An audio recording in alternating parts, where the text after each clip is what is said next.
한국은행이 섬뜩한 경고를 했다. 그것도 가계부채가 위험하다 경고를 했다. 여러분, 저는 이렇게 생각해요. 요즘 가계부채에 대한 이야기가 부쩍 많이 나오고 있습니다. 뭐 웬만한 곳에서는요, 가계부채 위험하다는 이야기를 계속 보고서로 내고 있어요. 그 와중에 말입니다.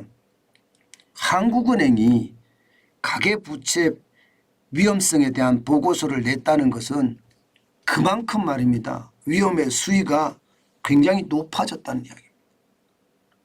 이거 우리 반드시 우리는 알고 넘어가야 돼요. 이게 언제 어느 때 어떻게 올지 모른다. 제가 내환위기라는 표현을 자주 썼습니다. 요즘 와서 말입니다. 그 이유가 부채 폭발이거든요. 그중에서도 가계부채 폭발이 가장 심각하다 이렇게 얘기할 수 있거든요. 지금 말입니다. 한국은행에서 이야기하고자 하는 것도 바로 이겁니다. 여러분 이거 한번 보세요. 2022년도에요.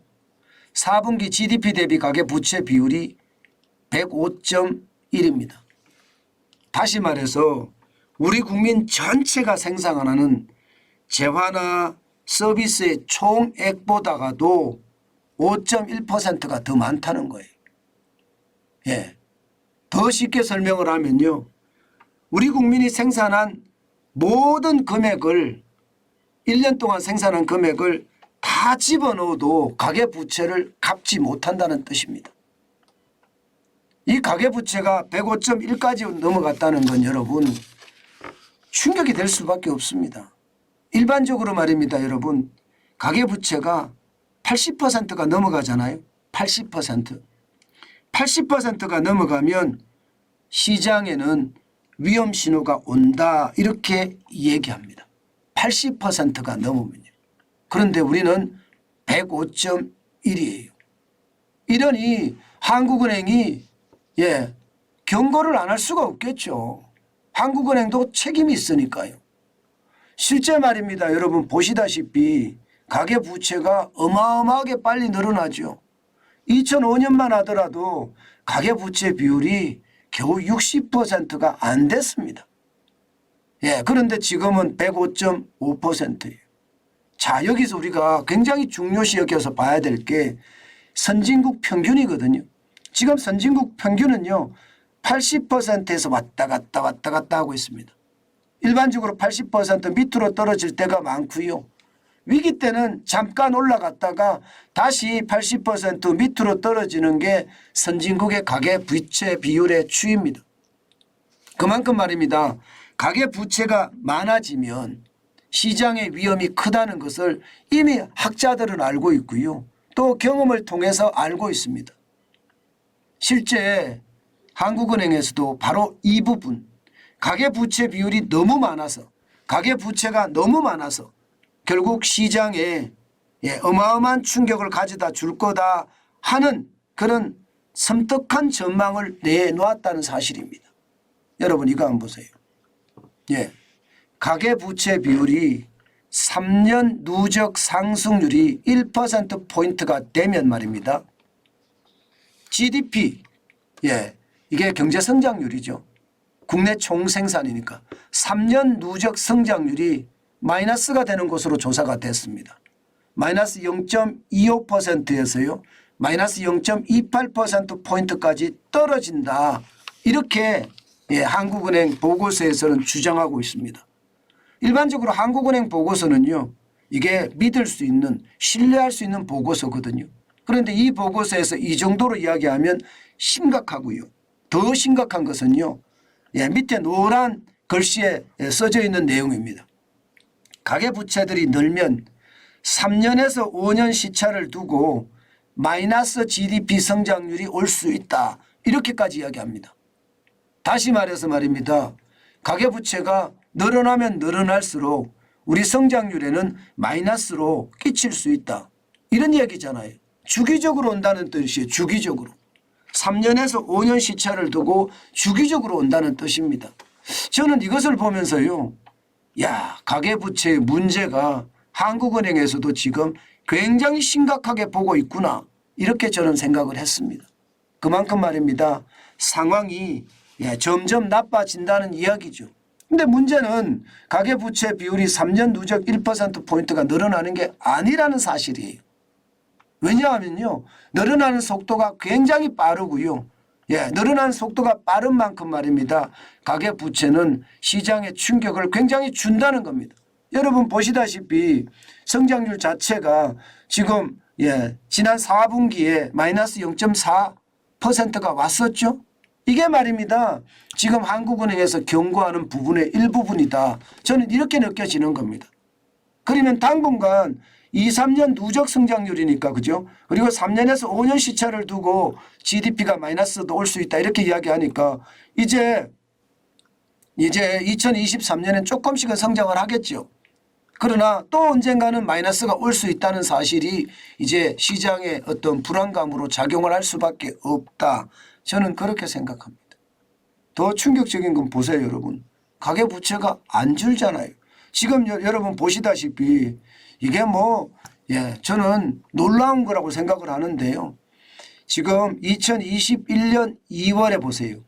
2월에 가계부채가 1년 사이에 10.5%가 늘었어요. 10.5%. 그러면 여러분 앞서 제가 말씀드린 거를 다시 한번 상기를 해보면 말입니다. 이게 충격적이 될 수밖에 없다고 생각을 하는데요. 1%포인트가 늘면 0.25에서 0.28%포인트 경제성장률이 3년간 떨어진다고 했잖아요. 그러면 10%가 늘면 어떻게 돼요? 10%가 늘면. 지금 그래서 심각하다는 거예요. 이게 어떤 분들은 자꾸 문재인 탓하네 이런 이야기 하시는데 그렇게 말할 이유가 없어요. 얼마나 경제를 망쳐놨는지 보면 아신다니까요. 지금 2020년 4분기만 하더라도 지금 8%가 늘어났습니다. 8%. 2021년 2분기는 10.5%가 늘어났고요. 그러면 경제 성장률이 꼬꾸라질 수밖에 없겠죠. 지금 성장률이 꼬꾸라질 수밖에 없을 겁니다. 오죽했으면 한국은행이 지금 경고할까요? 지금 말입니다. 윤석열 정부 들어와서 가계부채가 4분기에 보면 0.2% 늘어나는데 그쳤잖아요.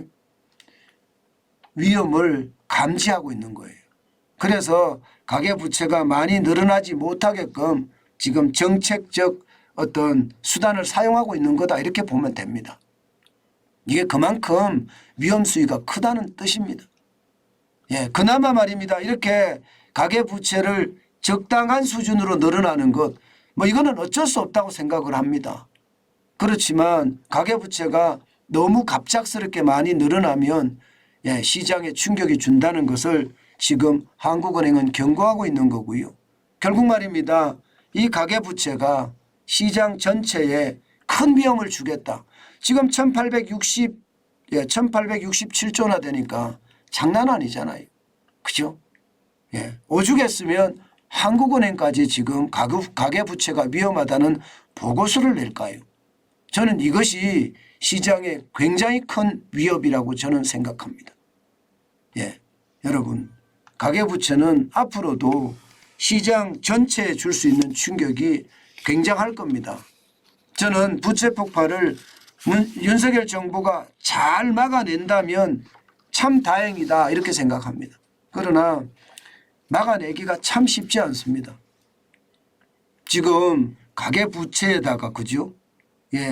지금 대출 만기 연장이라는 게 있잖아요. 이거 장난 아니거든요. 이거 올 9월이 되면 다시 돌아옵니다. 그 금액이 133조 3천억 원이나 됩니다. 이거 터지면 저는 대한민국 진짜 끝장날 수도 있다. 그런 생각도 해요. 이걸 잘 막아내면 다행인지 모르지만 이게 터지면 진짜 정신없습니다. 제가 계속해서 말씀드린 이유가 윤석열 정부가 태어나자마자 작년 9월에 이자라도 받아야 된다고 했습니다. 아니면 옥석 가리기를 해야 된다고 했습니다. 힘들죠. 어렵죠. 근데 그때가 기회였습니다. 지금 그때 안 했잖아요. 이제부터는요. 오롯이 윤석열 정부의 책임입니다. 그렇기 때문에 시장에 결국 말입니다. 폭탄이 터지는 것은 아닐까. 그 폭탄이 터지면요. 그 다음부터는 또 좌파가 득세할 거고요. 좌파가 득세하면요. 이제는 국간마저가 아니에요. 그냥 다 지금 완전히 거들났는데 훨씬 더 많이 거들날 겁니다. 나라가 빚이 많으면 여러분도 알다시피 뭐 남미 되는 겁니다. 베네수엘라 저는 베네수엘라 된다고 봅니다. 그렇기 때문에 우리 정신 바짝 차려야 됩니다. 그렇지 않으면 시장의 위협이 저는 굉장히 높아질 거고 그게 부채 폭발이라는 아주 최악의 상황으로 몰려가지 않을까 저는 그런 생각도 해보거든요. 우리는 위험을 알고 있으니까 대처법도 앞으로 잘 알겠지만요. 어쨌든 내환 위기에 대한 어떤 불안감은 당연히 있다. 그 말씀 다시 한번 올립니다.